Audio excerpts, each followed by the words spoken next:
Look what happened to Trump. They're after us. They're after Christians. When you see the face of the devil and you understand once and for all that he's actually real, then by default, if he's real, who else is real? That's what happened with Charlie Kirk. Right. Everyone saw the face of evil that day. Do you believe the lone shooter narrative, the guy on the roof? Because I got to tell you, with all the film and footage that I've seen, Live for legacy. Put something out there that'll outlive you. do you believe in the rapture? Do you believe the rapture is coming before this mark of the beast? No.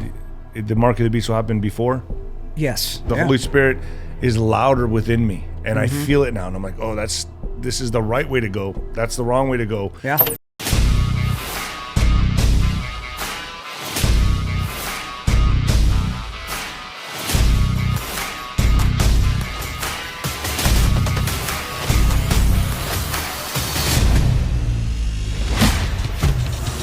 Welcome to another edition of Gloves Off. This is a long-awaited podcast for me. I'm joined with John Rich, country music star. A country music star. John, thanks for joining me. It's good to have you in Nashville. You know, you and I have been friends for quite a while now, but never shook hands until just a couple of minutes ago. I've never met him in person. He gives me these Monte Cristo number 2s. Yeah, Two baby. of them. We're gonna go smoke this right after the podcast at his house. Yeah. What's the name of your compound? We call it Mount Richmore. Mount. I couldn't resist the play on words. You know, I've always wanted like a ranch or something like that, and I was gonna name it Camp David. You know. That's perfect. Yeah. I was gonna do something like that. But Mount Camp Richmore, David. that's amazing. So let me get into this, man. John Rich is a country music icon, entrepreneur, outspoken Christian.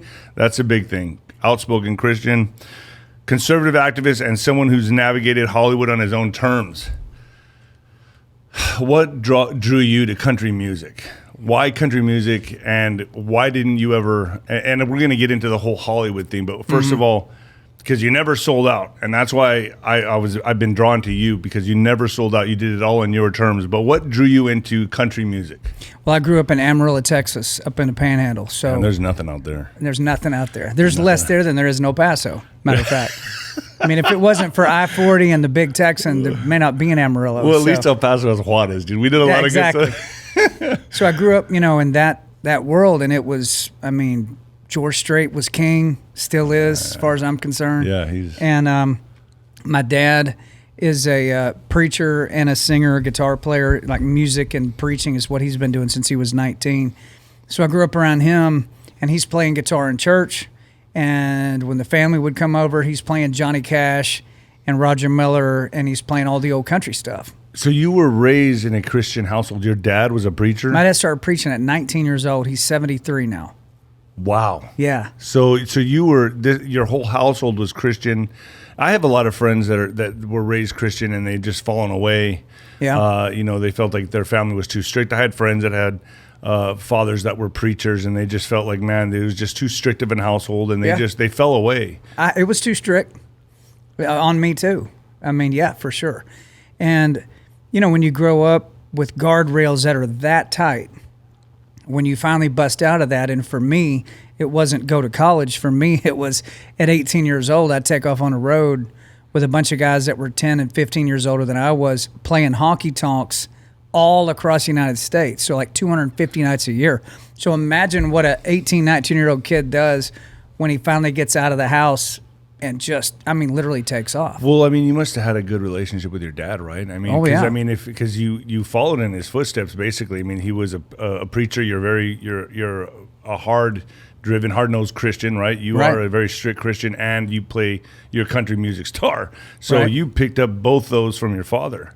Yeah, but it took me a long time to get who I am today is a very different guy than who I was throughout the majority of my music career. Because, I've sometimes wondered, can a person accomplish big, giant things in the entertainment industry if they don't have an insatiable ego, a total self-centered attitude, and just ferocity about it? Like, you're a boxer, same kind of thing. So when you go into music professionally, you are literally competing with everybody else, and a lot of them are better than you are. And you're trying to bang your way onto the radio. You're trying to write that number one song instead of the other guy. But throughout all those years of me doing that, being self-centered, working for myself, not not really talking about the bigger picture, even though I knew it all. I knew it all to be true, and I believed it. I gave my life to Jesus when I was a kid. My dad baptized me in a horse trough out behind our house. So you never fell away from the faith. You've always been a follower your entire life. I've never stopped believing or having faith in it, but my lifestyle was not aligned with what I knew to be true. So you know the story of the prodigal son? Right. That was me. So I knew what was right. I knew what was true and all that. But, you know, when you grow up in really constricted circumstance like that, but it's natural to want to rebel, right? Did you rebel? My lifestyle would say 100%. Yeah, I mean, you can look me up online, go look up some of the stories, but it was drinking too much. It was fist fights. It was lots of gambling. It was just out of control, crazy behavior. But what was going on, man, is we were selling millions of records. I was the songwriter of the year in Nashville for 3 years in a row. Well, it's okay. So how old were you when you first hit the scene, when hit it big? When we first hit it big, that was a band Lone Star, big country band. I was 21. So eight. So it's kind of like if first you succeed, then what? That you succeeded. Like there was no try again. You succeeded right out of the gate. We played, it was a couple of years on the road with those guys, playing Holiday Inn lounges, off-brand casinos. Were you packing county arenas rodeos. No, we would play wherever they would pay us. I mean, I didn't go to college because these guys offered me a job in this band playing bass. And I said, well, I'm going to college. They said, well, we're going on the road. I said, how many shows are you going to do? They said, we're going to do probably 200 nights a year. I said, I can't go to college and do that. But then I said, how much money do you think I'll make if I did that? He said, man, you're probably going to make $500 or $600 a week. And I said, are you kidding me? I mean, I was, 19. Yeah. I'm going. And you're thinking. And these guys were really, really good. Like they became Lone Star and we sold millions of records. I mean, they were legit musicians. I was not at that point yet. So I told my dad, the preacher, I said, I've decided I'm not going to college. And he said, excuse me? Because I had a 4-year paid ride to college, 4 years paid for, here in Nashville at a school called Belmont University, which is a big music university. He goes, why are you not going to college? I said, because I met a bunch of guys from Texas who started a band and they're going to play 200 nights a year. And I said, Dad, my goal is I want to write #1 songs. I want to be on country radio and I want to play the Grand Ole Opry. I said, I don't know how going to college is going to make that happen. Well, that's pretty good logic. Yeah, absolutely. And my dad said, yeah, I don't know how it would either. He goes, you think these guys are good guys? I said, yeah, he asked me a bunch of questions. I said, from what I know of them so far. He goes, my dad was like, oh. He said, well, you can make your own decisions now. You're 18. And like basically, I'll be praying for you. And so I took off out the door and never went to college because that band, eventually we got a record deal. That kind of reminds me of when I quit school, right, in my sophomore year, and I told my dad I'm going to the heavyweight camp. I'm going to go train at the foreman's camp. Actually, it was Ron Weather's camp in 𝗬𝗏𝗀, and I remember I handed him my GED. I went and got my GED quick. It took me like 2 or 3 days to do it. Yeah. Handed him the GED, and I just saw my dad's eyes swell up. Yeah. He was heartbroken, Oh, yeah. But I had to follow my heart. I just knew that where my star was, and I was just going to follow that. And he's like, "Are you sure you want to do this? I mean, you could. I'll help you with high school. I'll help you with this." And right. then I just couldn't do it. I just had to follow my heart. I mean, now I've got my own 2 sons, so one's almost 16 and one's almost 14. And you spend any parent out there that is a real parent that cares about their kids, if they're telling you the truth. There's not a second of the day that doesn't go by that you are not concerned about what's going to happen to your kids, right? Oh, yeah. All the time. It's on my mind. Are they safe at school? Are they safe in the car? At the house, are we safe? When they take a trip somewhere, I'm like sitting my sons down and saying, situational awareness, pay attention to what's going on, especially with the way the world is today. Anything can happen at any time. With you knowing how the world is today, right. How come you're not homeschooling them? Have you thought about homeschooling them? I have thought about it, but the way I have raised these boys, they're not going to be homeschooled when they go out in the real world. They're going to run right into the buzzsaw. Yeah. They're going to run right into what the world is. And so what I have done is, knowing they're going to they're going to see things in school, hear things in school that are counter to what the truth is, what I teach them and what the Bible says about things. Brother, I've spent their whole lives speaking to them. When they were 5, I was speaking to them as though they were 12 and 13. Now that they're 13 and almost 16, I'm speaking to them as though they're 30. I talk to them like men. Right. And I go, we'll see a news story, and they're watching it. And I'll go, all right, shut the TV off. We're going to have a meeting about what you just saw right there. Let me explain to you what that is. They go, okay. Shut the TV off, and I'll go, what you just saw there was a guy who calls himself a Republican who's actually doing this over here, and he's working with these guys, and they're trying to drag us into a war. Right. So guys not much older than you wind up going over there and getting your arms and legs blown off so this guy can make a bunch of money, and so that country can do this. And they're looking at me. I'm going, you following what I'm saying? And they're like, say it again. And so I'll walk them through it again. They go, and then the light bulbs. You're teaching them how to think, not what to think. I'm not teaching to be them programmed. to be critical thinkers. Correct. Like when you hear somebody say something or present a certain way, do not ever look at it as a one-dimensional thing, because it never is. Don't look at it as flat. You got to look at it from all sides, right? And I'm teaching them to look at things that way. So did you send them to a Christian school, a Catholic school, not a public school, right? No, because, why would you send them, if you know this, knowing what you know, why would you send them into the lion's den of the indoctrination camps, right? Because we know what they are. Yeah, I mean, I'm fortunate enough that I can afford to keep them out of harm's way from some whack job adult hitting them with something, So no, you got to worry about the teachers, you got to worry about the professors. That's what I'm talking about. They're going to go to college, correct? Are you sending your kids, or are they going to play country music? No, neither one of them want to play music. Thank God. Do they want to be a preacher? Does your son want to be a boxer? You're probably going, I hope not. No. I hope not. No, one of them wants to be a chef, and the other one wants to be a sports agent. They both play baseball. How crazy! So they love baseball. Man. There's a verse in the Bible, Nino, that a lot of people know that says, train up a child in the way he should go, and when he is old, he will not depart from it.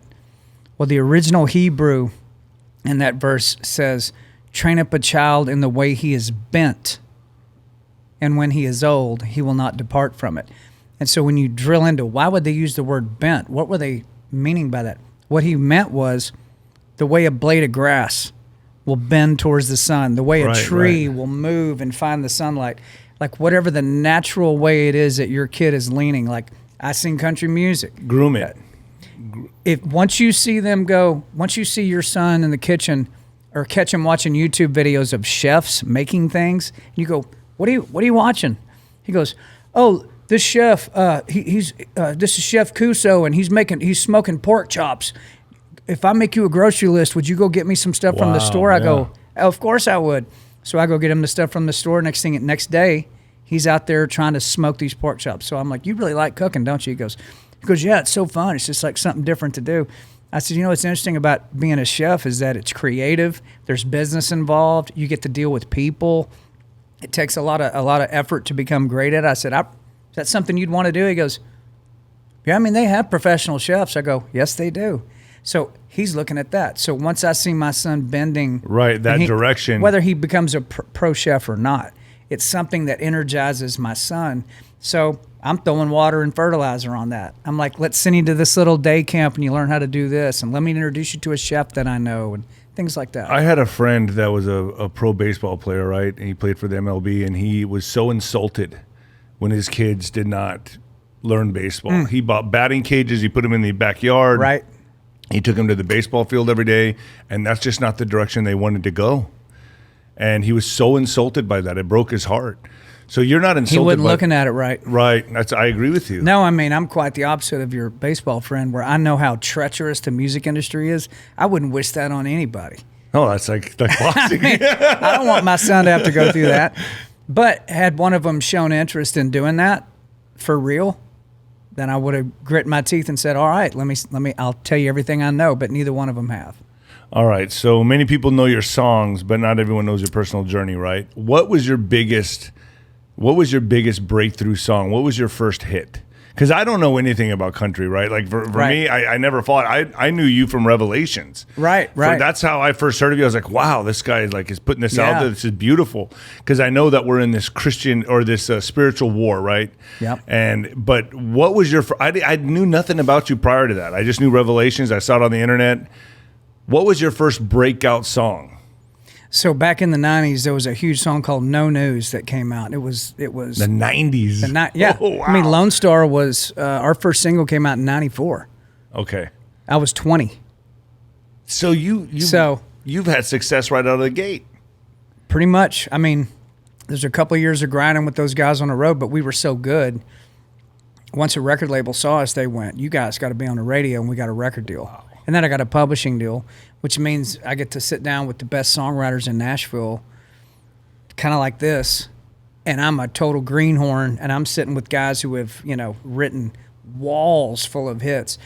And so I get to learn from those guys. Probably like you, I always look at you as a boxer. I think we've got this in common is I like to surround myself with people that are way better than I am. Right. I only trained with world champions, Beat man. me up. Yeah. I was cut always me down. That was critique the way it is. me to death.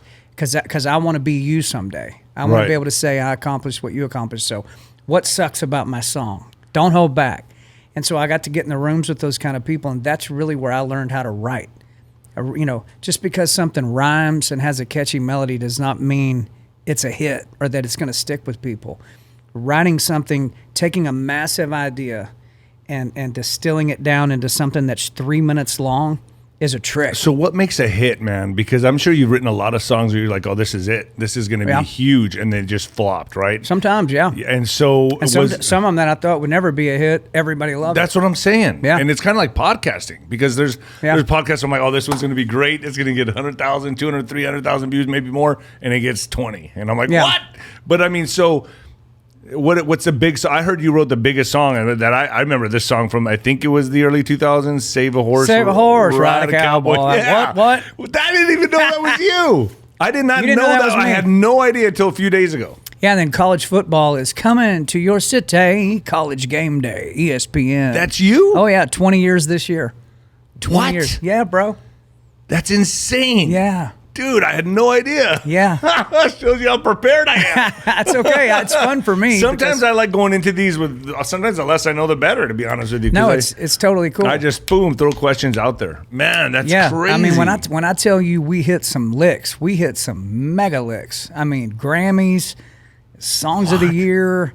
I was Songwriter of the Year 3 years in a row in Nashville, which is the songwriting headquarters of the world. I mean, as they would say, I was hotter than a lit match for quite a while. Yeah, but forgive me, I didn't follow country, and I'm from Texas, so that's probably you don't need to apologize, man. It's okay. All right, cool. I mean, I grew up in the '90s. The '90s was all hip hop, and I mean that's just took over everything. And boy, did we see what happened to that with P. Diddy, right? So let me ask you this, man. Like. What is it now that you want to accomplish? Because you've accomplished so much. Are you still as driven as ever before? Do you feel like, man, I just got to have that one more hit? There's more hits I got to come up with? Absolutely not. No. I do not feel that at all. Really? Because you feel accomplished? I feel something very opposite of that. I still feel driven, maybe more so than ever. I've got more freedom than I've ever had because I have no contracts with anybody.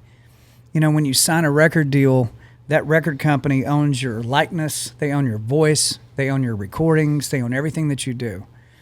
I have no contracts with anybody in the world on any level. No TV, no radio, no records, so you are literally a self-made man. I am 100% independent as a human could possibly be. I'm independent. So what over these past 8 or so years, when I started to turn away from the music industry because I could not deal with them, and didn't want to be associated with them anymore. When I began to learn more and more about them. Elaborate on that. What do you mean you couldn't deal with them? They're wicked. Most of them they have wicked motives. They are, it's a total slave camp. I mean, they own your ass, and they will let you know it if you get out of line. They were getting to the point with me where they would say, hey, we need to have a meeting with you and bring your manager. I'd go, okay. I'd show up at a record label, show up at Warner Brothers Records right up the street from here in Nashville. You walk into a room, I'm like, wonder what we're going to talk about. They'd have the publicity department, the A&R department, the president of record label, people on the phone from L.A., New York. I'm like, what the hell is going on? Hey, we saw that interview you did with Sean Hannity the other night. Who told you you were allowed to go on Fox News? Oh, wow. I said, who told me I was allowed? I didn't know I needed permission. And they go, you can't go on people like Sean Hannity's show because you are going to cause a problem with your audience. You're going to divide your audience. Radio stations that are run by liberal people are not going to want to play your records. So you're not going to do any more of those unless you run it by us first. Got it? Is this before you got really politically voiced? This is when I was just starting to You're swing. just starting I was just starting. So this actually poured gasoline maybe on 10 years now. Yeah. This actually poured gasoline on the fire even more, right? Yes. This actually Oh, put it yeah. inside you. So now as an American, I'm looking in the mirror going, am I going to let these people tell me when and how and where I can speak and what I can speak about? And my sons had just been born. And I'm thinking about, I wouldn't want my sons to put up with that.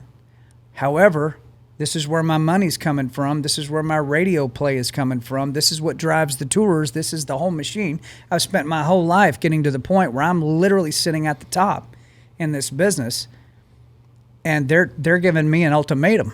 So what am I going to do? Well, what do you do in that situation? So these you had one manager? Yeah. I've had the same manager the whole time. He's still with me today. Okay, so Yeah, who are he's a these good other guy. people that were telling you what to do? Heads of the record label. Okay. Warner Brothers Records, Warner Brothers. You know, Big and Rich is a huge act. We're selling millions of records. We're College Game Day, 𝗬𝗓 Ride a Cowboy. It's, you know, Grammy nominations, big stuff. And they're like, we've invested in you, and you're not allowed to do that anymore because you're going to split your audience. You're going to piss a bunch of people off. They're going to stop buying your records, and we own your records, and we own your voice, and we own your face. Like that. Like we own you. Right. Like you're actual handlers. Like you're a cow. Like handlers. Yeah, like you're a piece of property. And really, in effect, you are, because you signed that contract and you Well, are their I know property. what that feels like through boxing. I actually paid with my flesh, right? Like literally, like in the ring, out of the ring. It's the worst business there is boxing. Yeah, But- so, I mean. I can relate. I'm just telling You've you. gotten to know me a little bit. That don't really 𝗂𝗂 with me too well to be talked to like that. So over the next 2 to 3 years, I decided I cannot exist like this for the rest of my life. So I got with Big Kenny, my singing partner, Big and Rich, and I said, we need to just do this by ourselves. I said, we've made enough money. We can hire our own teams. I said, we're still writing a bunch of hits. Our shows are huge. Let's own our masters, own our publishing. We'll invest in it ourselves, and let's see if we can go hit. And you know what? To Kenny's credit, he goes, you know what? Let's call it Big and Rich Records. I said, Wow. perfect. So you must have been one of the first ones to really do this, We right? were. How long ago was this? That was 2018. Oh, so that wasn't really that long No. ago. 2017, 2018. And so that's exactly what we did. So we split from Warner Brothers. We hired our own promotion team at radio. We cut a new record. And we had 4 top 10 singles on Big and Rich Records. Wow. So you did this yourself. We did it ourselves. Yep. And you were the first ones to pioneer this? Because Yeah. I would know if somebody else had done that. So we're... Yeah, it's hard to do. Right. It's to And be in the especially... top 10 at radio, you're fighting against the old label you used to be at. And they've got all the yanks. So Sony, Warner Brothers, Universal, they control radio. So to be able to wedge yourself back into radio and get on the playlist and get all the way up to the top of the chart against those monsters is almost impossible. But we did it 4 times.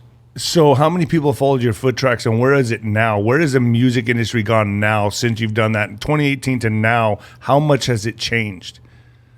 So what's changed since then is the internet has gotten so big, like social media has gotten so big. And I believe, the Patriot movement, the Christians, like my crowd, Right.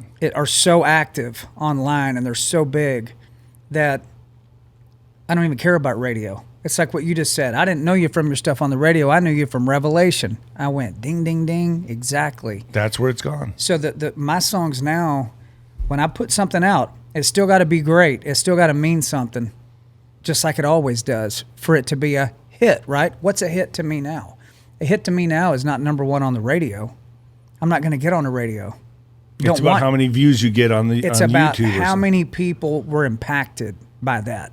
So if you look at Revelation, Tucker Carlson had me on because he heard the song.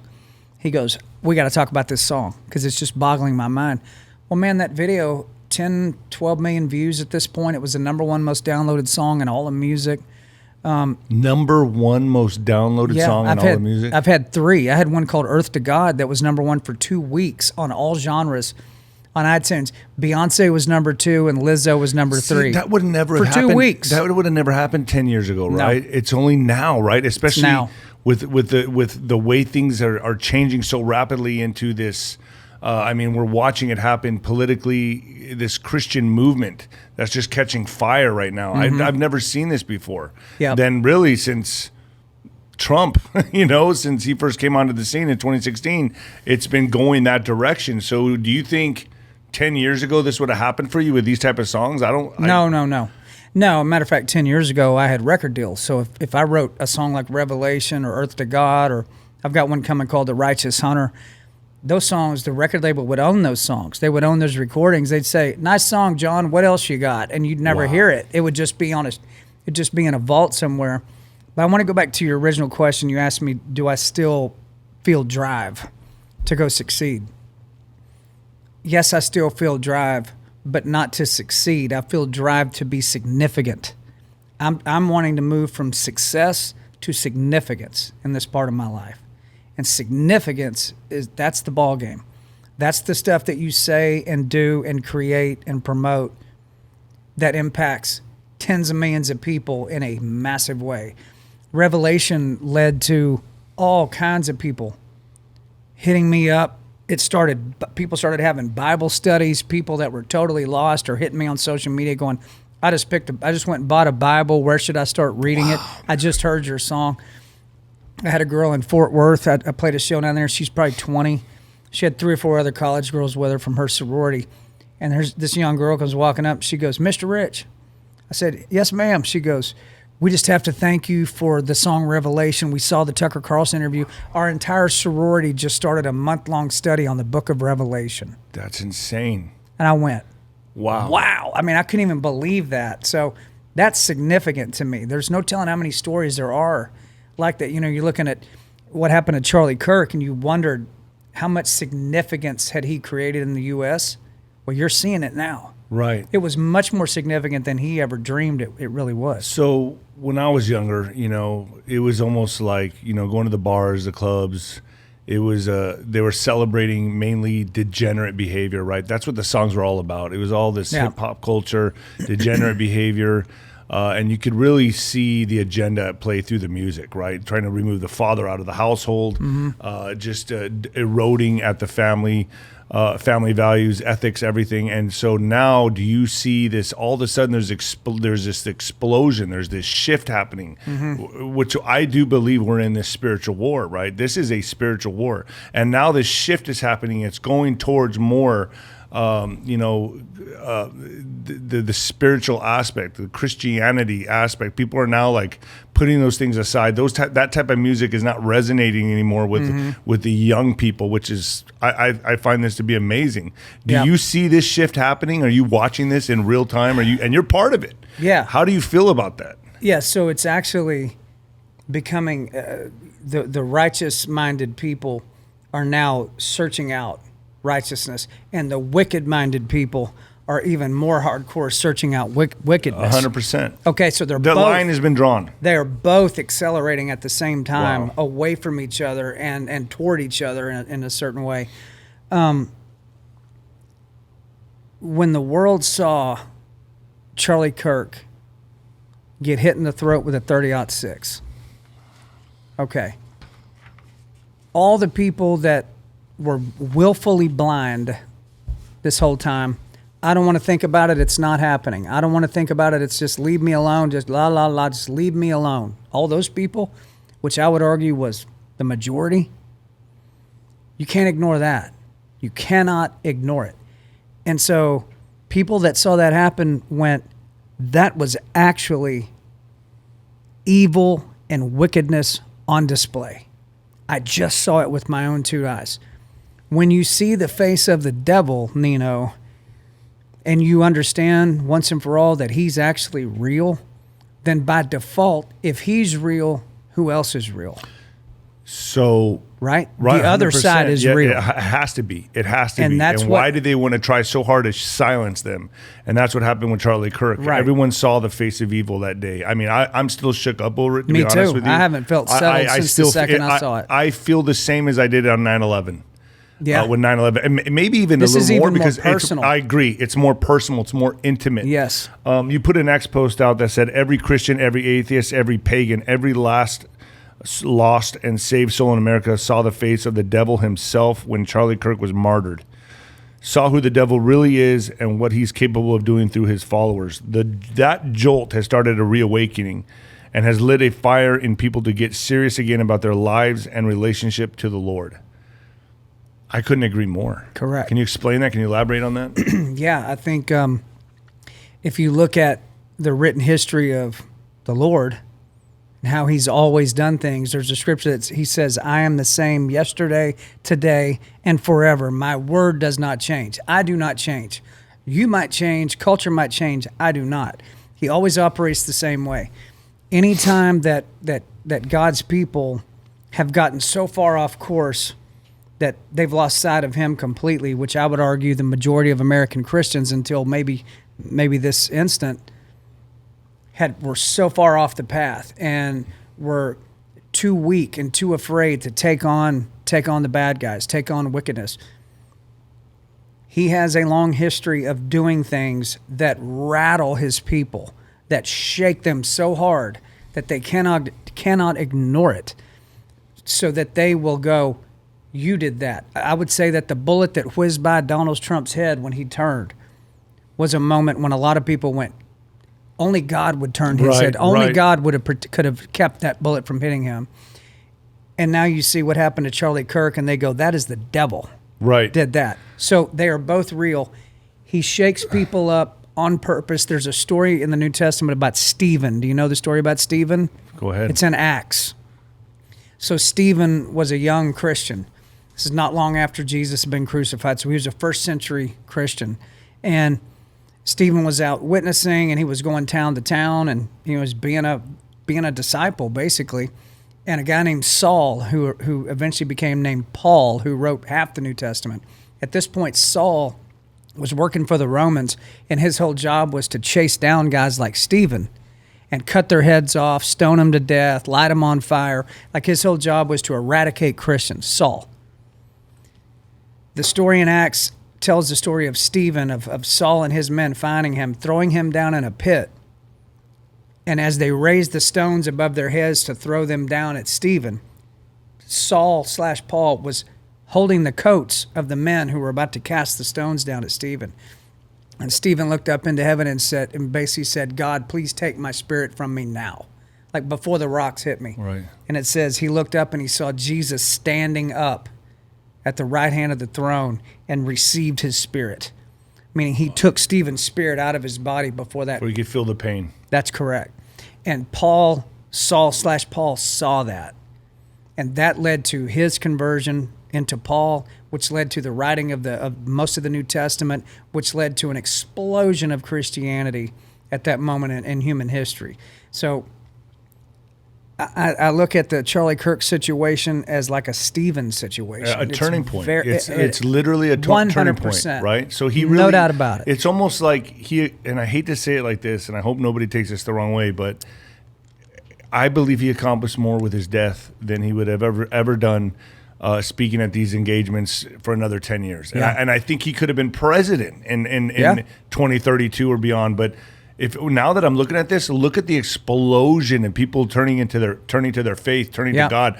What, 18,000 plus new chapters, point chapters? 64,000. 64,000. That's the new number as of this Wow. morning. And the amount of people that watched that memorial and heard that sermon that Rob McCoy, his preacher, put out, over 100 million views on that so far. That's insane. 100 million. So how can you explain something like, I can't explain what I watched with Donald Trump. the divine intervention. I saw there, I was like, that was divine. And I understand. And Trump is not, the most righteous man. We all know he was a playboy. I mean, come on, we all know. Yeah.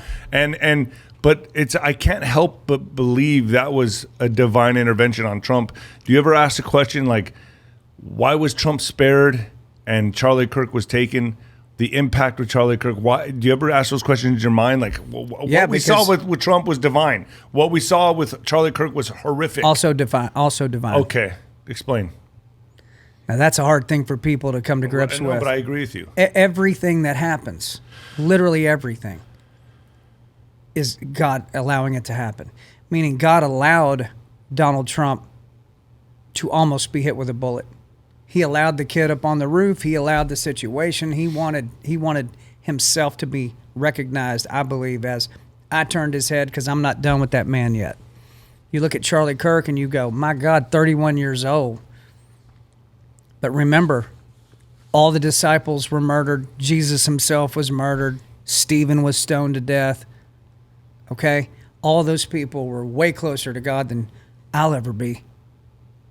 And they all gave the ultimate sacrifice, and God allowed it to happen. But upon their deaths, again, I will say, look at what is happening, like you just said, post Charlie Kirk going straight to heaven. This massive explosion, like you could not ignore what that was. And Charlie Kirk, the aftermath of this is what's making me see this as also divine, because I would have never imagined. Look how many chapters are opening up. Look how many people that are flooding the churches. You are here as a human being, so that ain't even Nino. That's just what Nino lives in. Right. The real Nino never dies. From the second you die, the second that dies, the second this dies, it says to be absent from the flesh is to be present with God. Boom, just like that. There's no purgatory. There's none of that nonsense. To be absent from the flesh is to be present with God. Bam, just like that. So the second this thing dies and the real me takes off, boom, and I'm standing there in front of him, that means he was done with my part of this part.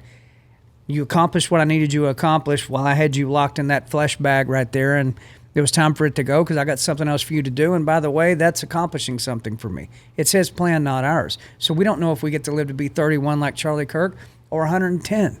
We don't know. It's not our call. This is a job. This is a test. Your spirit, God creates your spirit, then he designates you to be born at a certain time. You move into that body. You are born. There is a plan for you. You go out and you're supposed to accomplish that plan with his will, and he moves you like he wants to.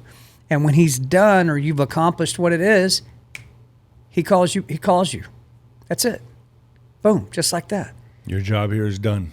That's correct. And even though it tears us all up so bad, it just seems to me like it was just starting for him, like when you look at him, seems like it. He was capturing the hearts and minds of the youth, and he was preaching about Christianity. It was really, and I say it like this, how many times can you go into these indoctrination camps that I call colleges and universities and filled in with these rabies infected dogs, right? That I really feel like he was going into the viper's den. 100%. And he was expecting not to ever get bit. Every time I've gone into a fight, the referee pulls me aside right in the dressing room and says, all right, I'll explain. He looks at me in the eyes like this because I explained to you.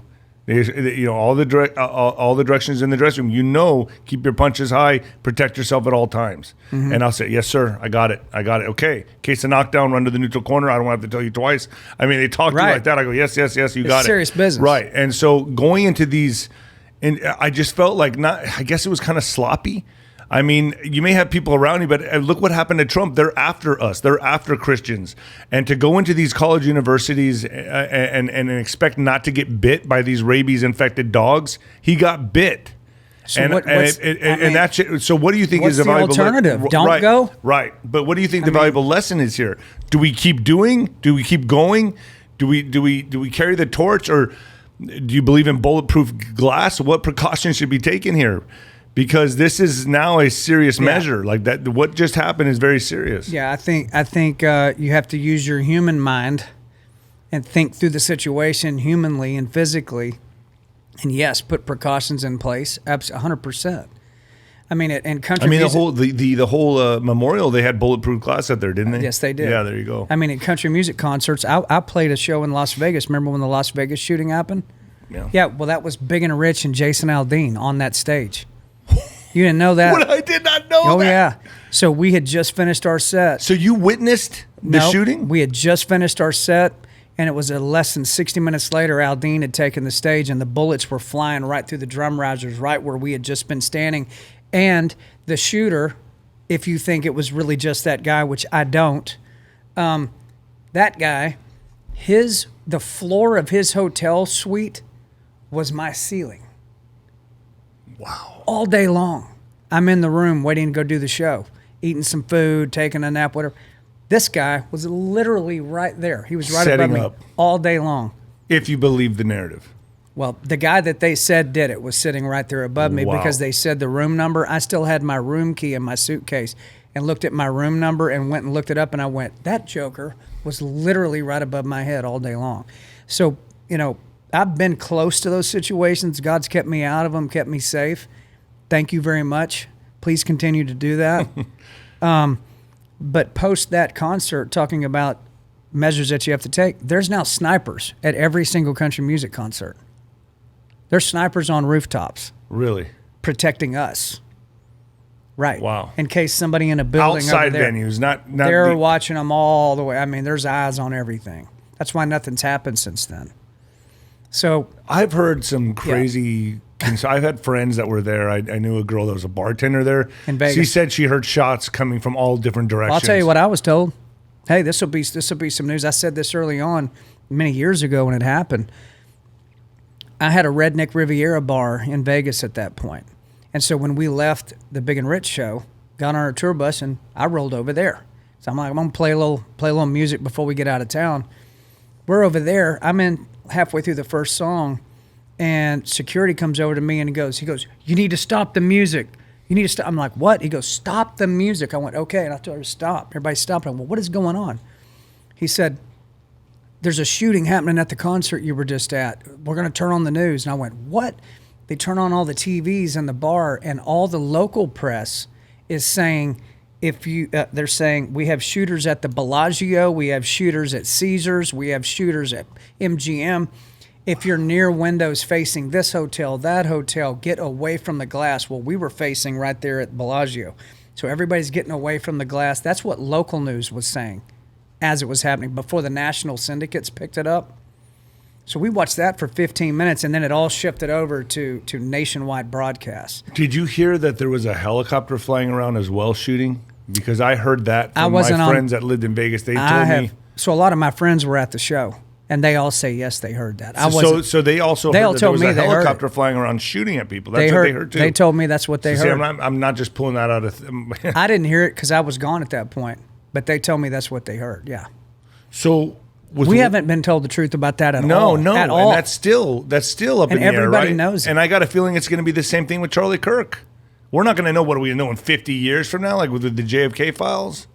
I mean, seriously. Yeah. Look where we're at with this. I mean, do you believe the narrative with Charlie Kirk? Do you believe the lone shooter narrative, the guy on the roof? Because I got to tell you, with all the film and footage that I've seen, I don't buy it. I don't buy it. I think he was part of it. He was definitely, let's say just like Oswald, another Patsy. He probably really went up there thinking he was going to do it. I'm just saying there's a lot of things that are coming into play now that I'm looking at and I'm going, they better come. I know that a 308 round, you know what, you've shot a 308. Oh, yeah. So that's an AR-10. That's basically what a 30-06 is shooting. I mean, if an AR, for people that don't know anything about ammunition, if you look at an AR-15 round, so that's a 5.56. If you look at one of those and stand it up next to a 308, it ain't even close. Right. I mean, the projectile coming out of a 308 is big around the end of your finger, and the 5.56 is like a pencil lead. Correct. So if a round that big hits anything soft anywhere on you, it's going to cause an injury like that, like a catastrophic. But what about the exit wound? The and I haven't seen any footage behind him or anything else. Have you? They took the camera. I saw that. There's so many things that don't add up to this. I don't know. I know he's gone, and I see what's happening now. Maybe there's more to it. What about the question that was asked right when they shot him? I saw that too. And then you see the guy with the long hair cheering, looking back over his shoulder. Oh, yeah. I mean, we know it was coordinated because 𝗪𝗏 and Bongino have both said they were asked in Congress on Discord, there were 20 people in this chat, correct? And 𝗏𝗃 Patel says there were more than 20. Did you hear him give that answer? There were more than 20. He goes, oh, there were more than 20. He goes, we are tracking down every lead. So who knows how many people actually, like the funding and the training and who got him in, and I don't know. But I know I'm personally glad we got 𝗏𝗃 Patel and Bongino in the mix. Yeah, so am I. I'm disappointed with what they said with the Epstein list, but, you know, I know they're actually, these are two of the best guys you could possibly have in the FBI. Correct. What do you feel? So do you feel, I mean, obviously as we come into fall, October, November, December, we all know this is escalating. This is picking up. I know parents that are telling their kids, don't go to any big gatherings, don't go to any more concerts, don't go to any more sport. I mean, really, the paranoia is that. And within when Charlie Kirk was shot, within 3-day window, there was also like another, 2 or 3 mass shootings? Yep. So what do you say to that? Like, how are you preparing your kids for that? Do you tell them, hey, man, stay away from large gatherings? Or are you telling them, don't be paranoid? How do you handle this type of situation? Well, I tell my sons situational awareness all the time. If you're a parent, if you are a parent and you have not taught your kids what situational awareness is, you better teach them. And if you don't know what it is, go learn it. Go find a cop, go find somebody and say, John Rich said to learn about situational awareness. Yes, you need to be looking at everything all the time. And, you know, if you go to the Bible, people that were being hunted, like King David was hunted for a long time. King David prayed for protection, but he also carried a sword and he carried a bow. He carried weapons and he prayed. Like, protect me in the spirit and make me aware of what is going on around me here so I can react. If you don't want me to go to this thing, put it in my heart, don't go to that. Right. And then listen. Right. And then don't go. If you go, you think I should go to this over here? And if you feel like he's telling you, yeah, that's no problem, go. I mean, but that you can only get those answers if you're actually connected to him. 100%. God is not a spare tire that you get to pull out when you have a flat. Right. That ain't how it works, man. The only way I can relate to that is before I was sober, right? I was feeling this voice I heard this voice in my head, stop drinking, drinking. And I'm like, why? Why do I need to stop? Fun. I'm enjoying myself. Right. And it just kept eating at me. Stop drinking. Stop now. Stop now. Okay. And then finally, I remember I was at the bar and I was staring at this drink and I kept hearing, if you stop now, I will open the world for you. Ooh. I swear to you, that's what the voice said. And I said, okay, I got to make a statement. Wow. I got to make a statement. So I said, I'm not going to just, and you know, that one voice says, well, you just keep drinking. You can start tomorrow. Tomorrow. I put the drink down right then and there and I waved at my friends and I said, I'm out, man. And I left the bar. Never went back since. I did that with gambling. Oh. Same thing. Yeah? Yeah. Because I so you had to make a statement. I had to. There was no weaning myself off of that. It was like, stop. And right. I went and took $60,000 off a blackjack table at Harris in Tunica, Mississippi, and came home after a show. Now, you're talking to a guy with a high school diploma who grew up just a regular blue-collar family, double-wide trailer in Texas, nothing fancy. And I'm yanking $60,000 off a table, which means I had to put a lot of money down to go win that kind of money. Right. I get home with all that money, and the next morning I wake up, and he, similar to you, he said, you are disrespecting the blessings I've given you to such a degree. You are making me sick to my stomach. You are making me sick, is what he was telling me. And then he put a thought in my head, what would your dad have done with $60,000 back in the day? So I give you all this success. I give you all the talent to go have the success, and you throw it on a stupid blackjack table, not once, all the time. You'll take your tour bus 300 miles out of the way to go find an Indian casino somewhere in Oklahoma. Like, I was doing that kind of stuff. And so in 2010, that was my last hand. I took that money off the Harris table, and that was boom. I mean, I just absolutely stopped cold turkey. So I've had a lot of people reach out to me about addiction, and they go, man, how do you quit drinking? How do you stop the drugs, the alcohol? And I said, I had to make a statement. You know, I said, and this one person that wrote me said, I'm addicted to pills. I said, go throw them down the toilet. Go throw them down the toilet, never look back, flush them down the toilet, make that imprint in your mind. Do you agree with that kind of, a lot of people, I want to wean off, it'll take a while. For me, the only thing that's ever worked in anything in my life is to stop cold turkey, stop then and there, make a huge statement, throw your pills in the toilet, burn them, whatever you have to do. But don't you believe? Are you the same type of guy? That's how I do it. You have to murder that habit, right? And you have to murder it. And you have to make it. You have to put an imprint in your mind. I remember walking out of the bar, waving at everybody. Everyone saying, "Where are you going, man?" I'm like, "I'm out. I'm out of here. I'm going to the restroom. I'll be right back." Beelined it out the door, right? And wow, never went back. Never went back. But I had to make that statement. Do you believe the same way? Yes. Yeah. Yeah. I mean, that's what I did to that. And I did it with my music. So I said, I can write Save a Horse, Ride a Cowboy songs for the rest of my life if I want to. Those are the easiest thing in the world to write. Party songs, I can write those all day long. That's not going to be significant. That might be success, but it's not significance. And I don't care about success. I don't care. Significance to me. What can I talk about? What can this interview I'm doing literally right now be about with Nino? What are people hearing? Is this something that could be significant to them if they hear it, digest it, and put it to work? Yes, it could be if you've been listening to this interview. This is significant things that we are speaking about. I want my music to be significant. I want my example to be significant. I want the way I'm raising my kids to be significant. Significance. Live for legacy. Put something out there that'll outlive you. Where a long time from now, somebody's watching this interview, Nino, 50 years from now, if the world's still here, and they run across this interview and go, listen to those two guys talk about that. Wow, I never even thought about that. You know what? Maybe I'll pick mine up and read it. That's what we're doing right now. 100%. This is the goal. So how do you feel God talks to you? For me, it's always been a gut feeling, it's a whisper. It's never, hey, you, bam, a smack in the face. It's just only if bad things happen in my life. That was God, when I got stabbed, when I got knifed, when I overdosed on drugs, that was God smacking me off the big white horse. Yeah. To get my attention. But it's always come at me as a whisper. Is that how it happens for you? Do you feel like just a little voice inside you saying that's not the way to go? Yeah, it's almost like a little pressure back. It's a little nudge. If I'm the horse and the bit's in my mouth and I'm the horse, it's not yank my head back most of the time. It's just pressure back on my jaws. Like whoa. Right. What? And when you feel that, you better go somewhere and sit down and get quiet for a minute and stay in that mode and go, what are you trying to show me? What do you want me to pay attention to?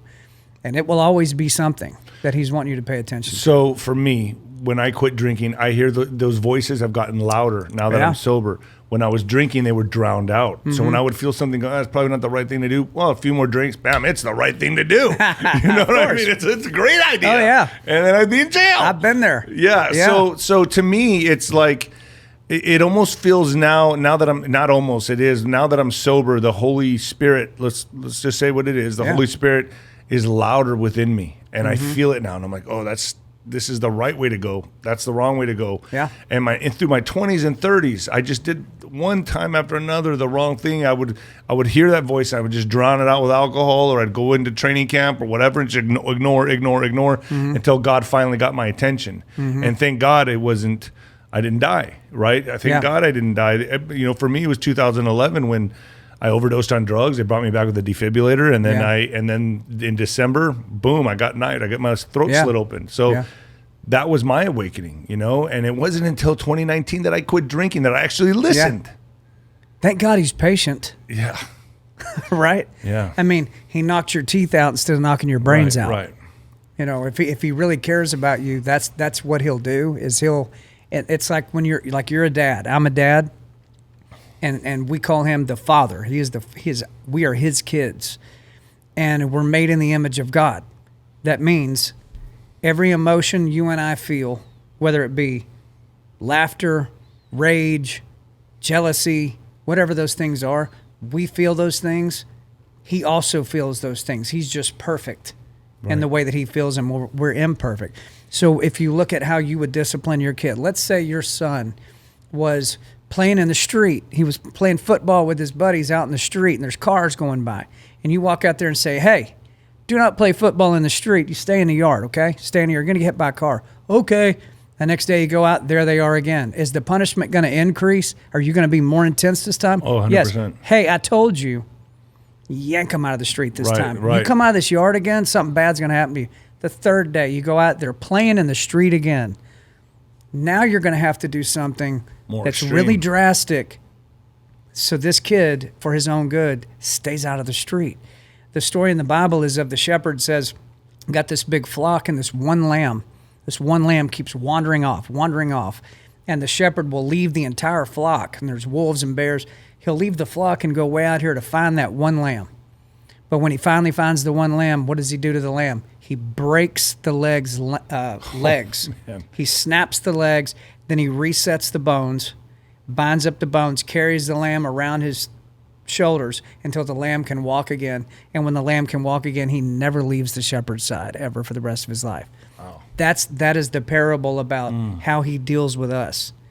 You don't want him to have to break your legs, but he will if it means it's going to put you finally on the path you're supposed to be on. He'll break your legs, and then he'll fix them, and then he'll carry you, and then he'll put you back on the ground and let you follow. Did anything ever happen with you like that? I mean, did you have your own awakening or your own, when you started drinking, having number one hits, all this stuff? I mean, did you ever fall away and then you had to be smacked? Yeah, my whole thing was just absolute stubborn behavior because, let's be honest, that's a fun way to live. 100%. I mean, it's fun. And especially when you're winning. It's like celebration. Everything's a celebration all the Pride time, cometh right? before the fall. Correct. It's very prideful, very self-centered, but it's you look at it as positive because, hey, we just had another hit. Hey, we just sold 30,000 tickets. Hey, whatever. When things are going right in my life, I get nervous because that's when I'm like, oh, wait a minute. Right. Hold on a minute. Yeah, I was never one to go get out of control when things were bad.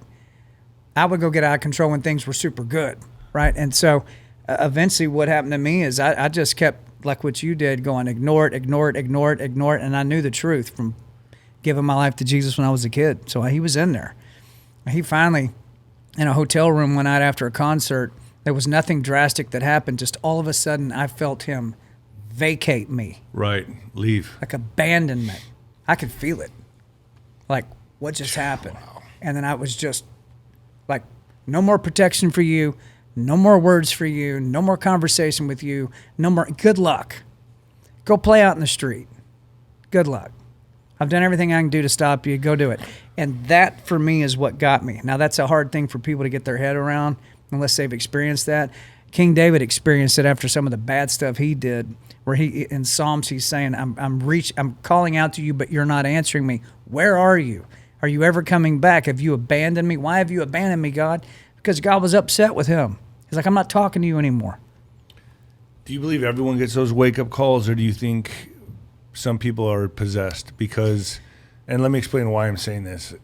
After the Charlie Kirk assassination, I think we all saw the mental illness or the demon possession just flood the internet, right? TikTokers, Instagram influencers, all getting up there celebrating his death. And I've never seen anything so evil in my life. I'm like, what did this guy do to you?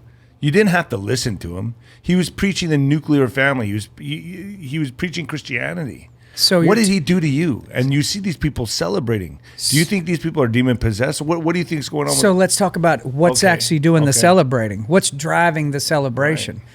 Well, who did the devil's people just take out? Just a regular guy? Or did they take out one of Jesus's boys? Right. They took out one of God's kids, a prominent one, a very powerful, like an enemy of theirs.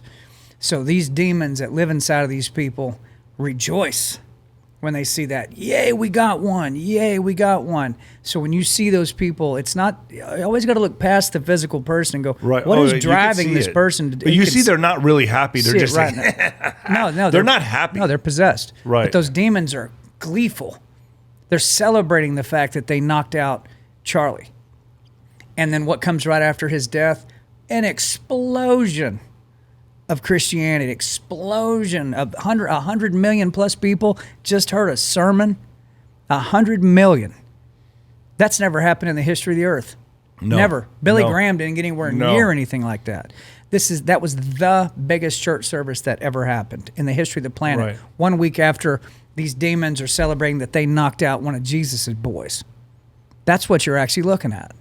So now that we've seen this revival, right? And that's what's happening. It's starting. It's an explosion. Do you think it's going to continue, or do you think it'll die down? And also, do you think we're living in Revelations right now? Because your song Revelations, I wanted to get to that.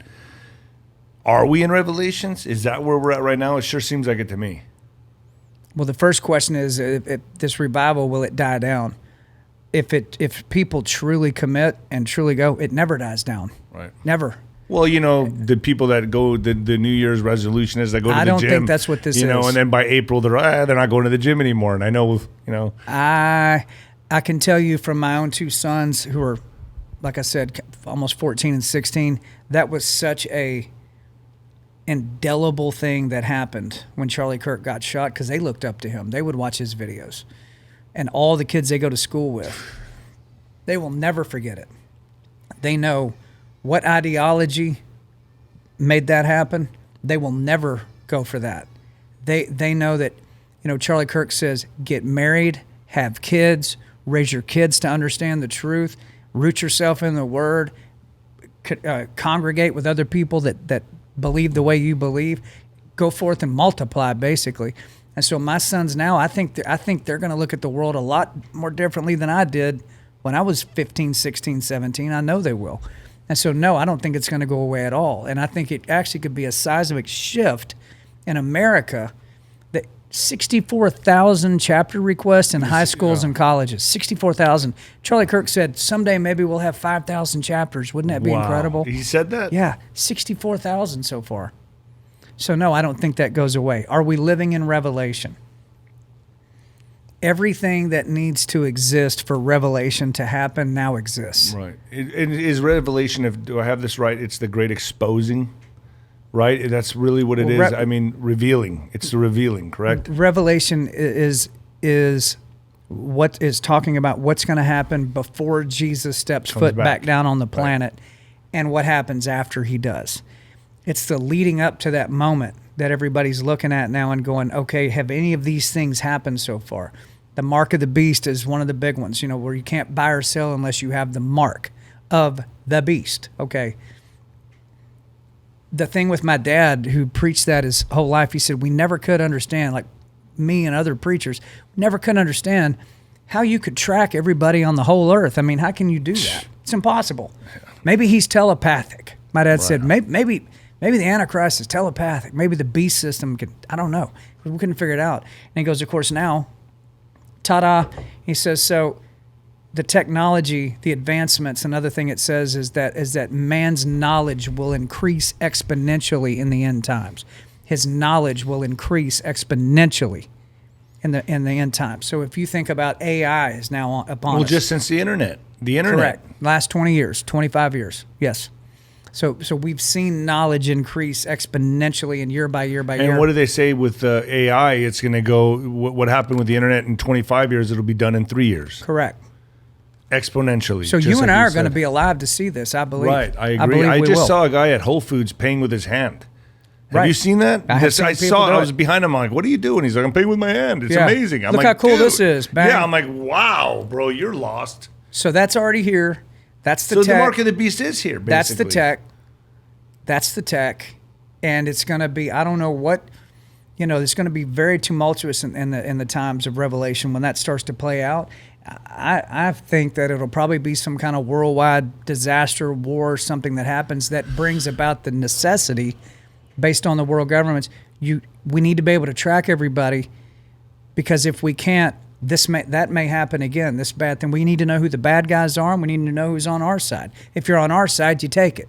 Everybody's going, absolutely, I'm a patriot, I'm on your side. A lot of people are going to be deceived by that. A lot. Do you believe right now, what's happening right now is a line in the sand has been drawn, and we're seeing who's who, and that line in the sand is drawn right now as we go into this?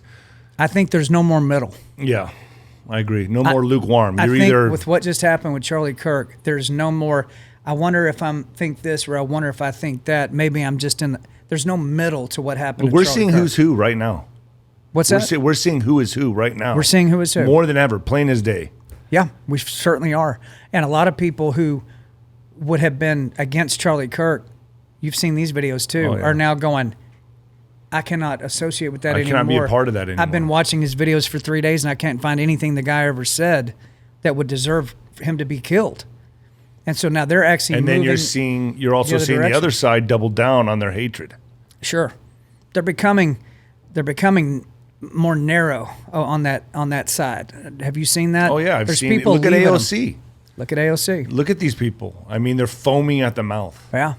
They cannot help themselves. Ilhan And that's Omar. one thing I've noticed about evil or people. It persists. It doesn't stop. It just keeps going in. It does not stop. Well, evil is arrogant. It's very I arrogant. mean, Lucifer is the most arrogant creature ever created. It can't help itself. He was so arrogant that he took on God and said, I want to be God. God went, you're not God. I created you, Lucifer. He goes, yeah, well, we'll see about that. And it says he deceived 1/3 of the angels to follow him. Lucifer did. And there was a war in heaven. So God in 2/3 and Lucifer in 1/3. Wham! And he went straight at God thinking he could take him out. And then he went after Jesus and thought he had taken him out there until he rose from the dead.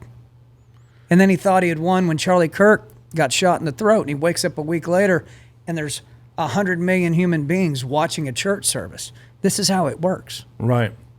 Do you believe in the rapture? Do you believe the rapture is coming before this mark of the beast? No. I mean, the mark of the beast will happen before? Yes. So anybody that asked this question of me, it's really simple. All you have to do is go read Matthew 24. Just go read Matthew 24. Read it 2 or 3 times slowly. Matthew 24 is the disciples sitting with Jesus, and they asked Jesus, hey, Jesus, what's going to be happening on the earth before you come back? What will be the sign of your coming? And Jesus goes, okay, boys, sit down.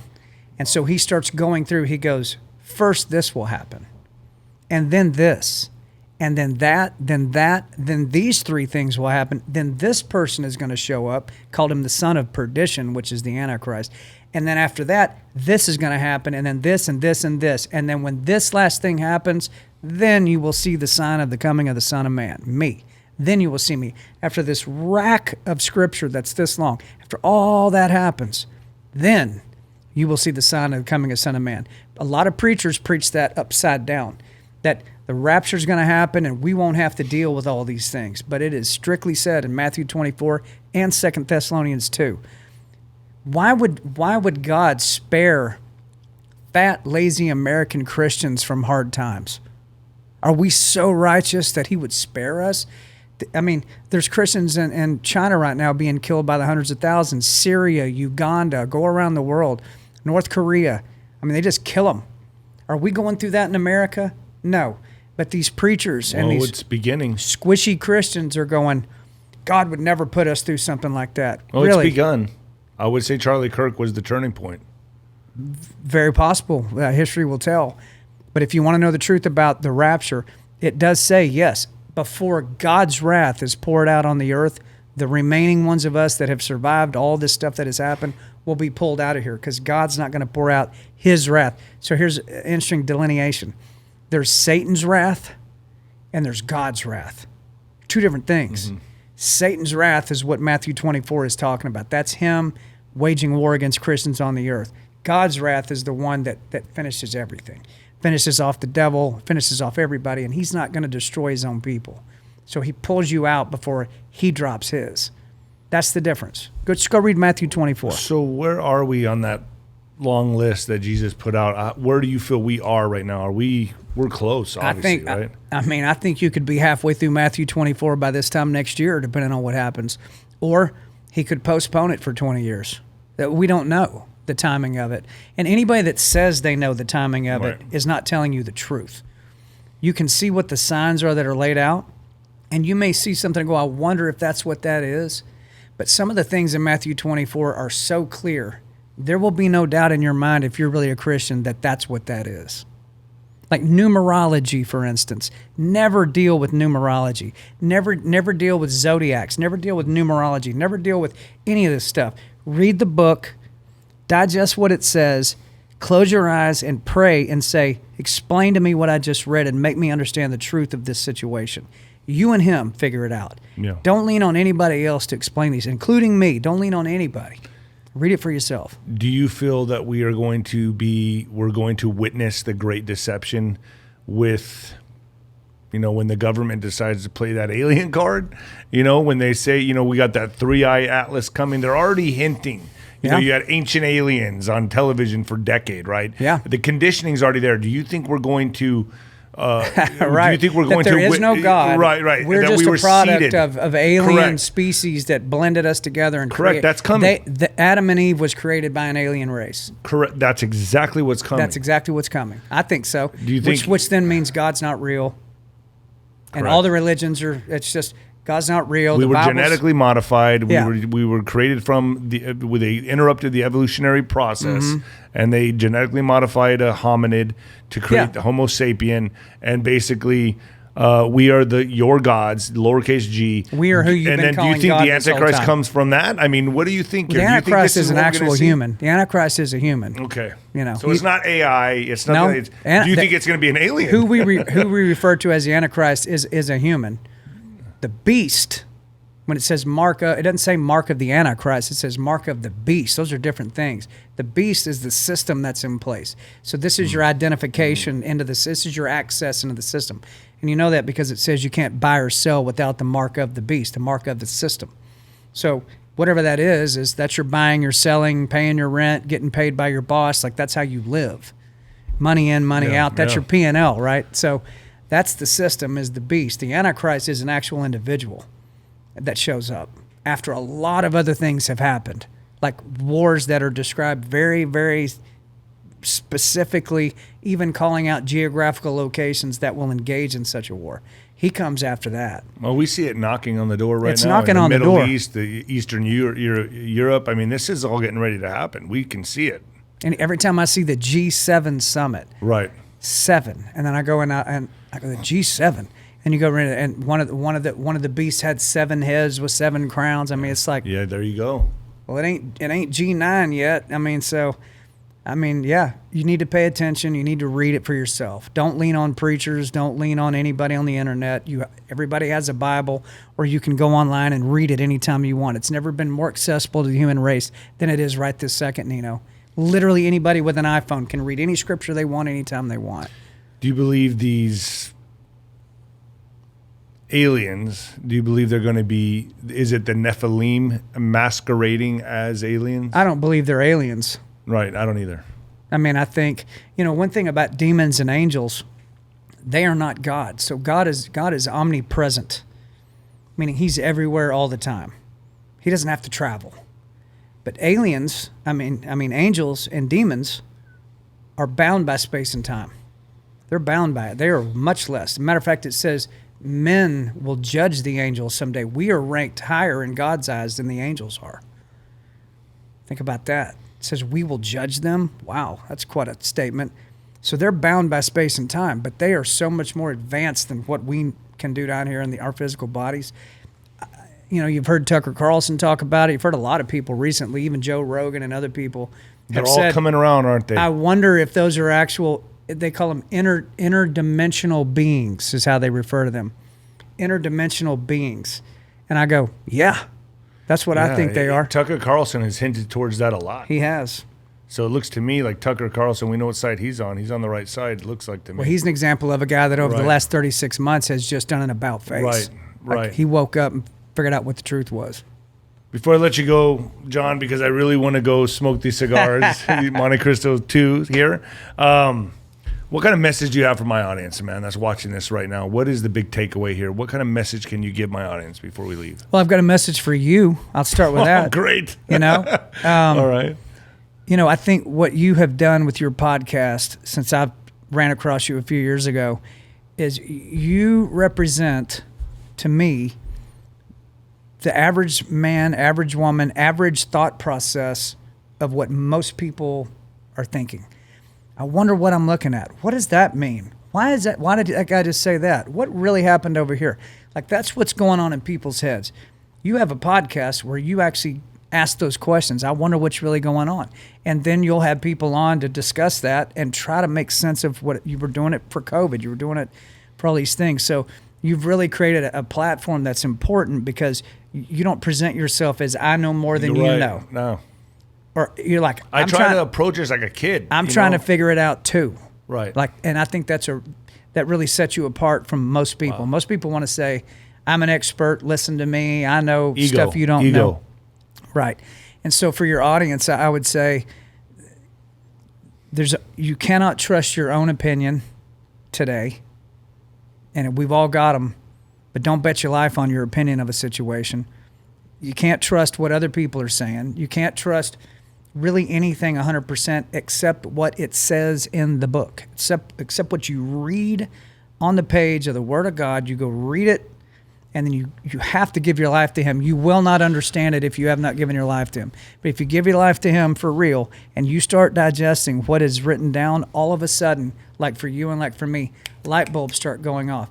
You won't ever totally comprehend all of it, but don't you feel more peace now than you've ever felt? 100%. Even though times are crazier than they've ever been, you feel this focus and this stability because the Holy Spirit is inside of you, and you know you've got the handbook. So for people listening to this, maybe some of them are new to Christianity, maybe they're new coming to God. I don't read the Bible a lot, I'll be honest with you. I need to. I have a pastor that comes to my house every Thursday. That's good. And it's a good start. But where would you suggest a newbie to go to in the Bible and start reading? Where would they go if they were going to crack open the Bible? Where is the first place you would send them to read? Romans Really? would be a good one to start with. So all the letters that Paul wrote. So you're looking at Acts, Romans, Philippians, Galatians, Ephesians, Thessalonians, Colossians, all those were all letters Paul was writing to brand new Christians. He was writing these letters to churches that popped up all over the Middle East back then. These are the new Christians. These are new ones. Jesus hadn't been gone for very long. And these are people that believed in Jesus was the Son of God, and they were Christians. And so he's writing letters to them, teaching them about what Jesus was saying and what the principles are behind what he was saying. So those are actually handbooks and manuals for new Christians. So go read everything Paul wrote. I would start right there. If you've already become a Christian, that means Matthew, Mark, Luke, and John, sure, still read those. Go read Matthew 24 like we talked about. But move on to what Paul wrote, because they were literally written like the church of Galatia. That's Galatians. All the new Christians in Galatia, I feel moved to tell you this. And Paul starts writing a letter to them. So go read those.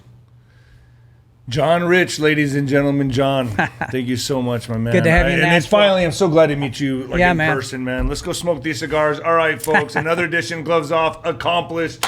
Thank you, John. Thank you, boss. Appreciate it. God bless.